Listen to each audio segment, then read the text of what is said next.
समस्याओं से जो महत्वपूर्ण समाधान निकलते हैं उसे निकालने का हम लोग प्रयास करेंगे। तो आज आ गई हूँ मैं एक नई समस्या एवं उनके समाधान को लेकर के। कहा जाता है कल करे सो आज कर, आज करे सो अब, पल में प्रलय होएगा, बहुरी करोगे कब। अर्थात जब भी हम काम को कल के ऊपर टालते हैं तो हम हमेशा पीछे होते चले जाते हैं, और जब काम का पहाड़ लग जाता है तब हम घबरा जाते हैं कि हम ये करें या वो करें, और तब हम कोई भी काम कर ही नहीं पाते हैं। तो आज का हमारा जो टॉपिक है वो आलस्य से संबंधित है कि जब हमें आलस लगता है तब हम क्या क्या नुकसान उठाते हैं।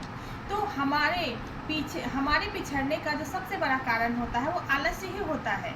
जब हम आज के काम को कल के ऊपर टाल देते हैं तब हमारे ऊपर धीरे धीरे कार्यों का पहाड़ होता चला जाता है। जब हम आज के काम को कल के ऊपर टालते हैं तब हम ये नहीं समझ पाते कि जिस काम को मैंने आज आलस करके छोड़ दिया है वही काम कल 2 गुना होकर हमारे सामने आएगा, परसों 3 गुना होकर हमारे सामने आएगा, और उसके बाद हम इतने कमज़ोर हो जाएंगे कि उस काम को कर ही नहीं पाएंगे।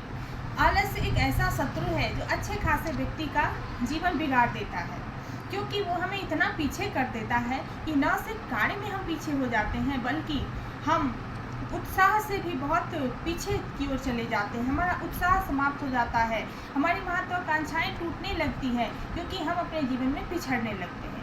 तो आलस्य से कैसे बचा जाए, ये एक ऐसी समस्या है जो ऐसा नहीं है कि किसी खास व्यक्ति के साथ है, हर व्यक्ति के साथ आलस्य जुड़ी है। ऐसा कोई नहीं कर सकता जिसे आलस्य नहीं आती। जैसे हम खाते पीते हैं, सोते हैं, जागते हैं, उसी तरह से आलस्य भी एक सामान्य प्रक्रिया है हमारे शरीर में। तो उस आलस्य से हम कैसे बचें?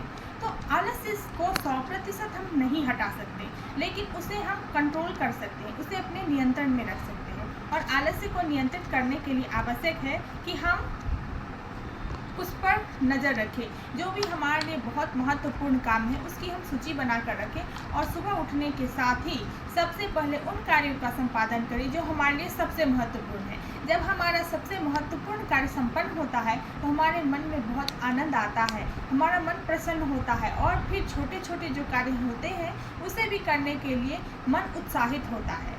और मान लेते हैं कि 2-4 छोटे मोटे कार्य न भी हुए तो कुछ जाने वाला नहीं है, लेकिन जो हमारे दिनचर्या का सबसे महत्वपूर्ण 2-3 काम है उसे हमें निश्चित रूप से पूरे कर लेना चाहिए। तो आलस्य को दूर भगाते हुए हमें हर रोज़ अपने ऊपर ध्यान देना है कि हम आलस्य से बचते हुए अपने जीवन के सबसे महत्वपूर्ण जो कार्य हैं, जो 2-3 सबसे महत्वपूर्ण कार्य हैं, उसे सबसे पहले पूरा करें। इससे हम अपने जीवन में पीछे की ओर नहीं बल्कि आगे की ओर सही दिशा में आगे बढ़ेंगे। तो आज के लिए बस इतना ही, फिर मिलेंगे अगले वीडियो में। तब तक के लिए बहुत बहुत धन्यवाद।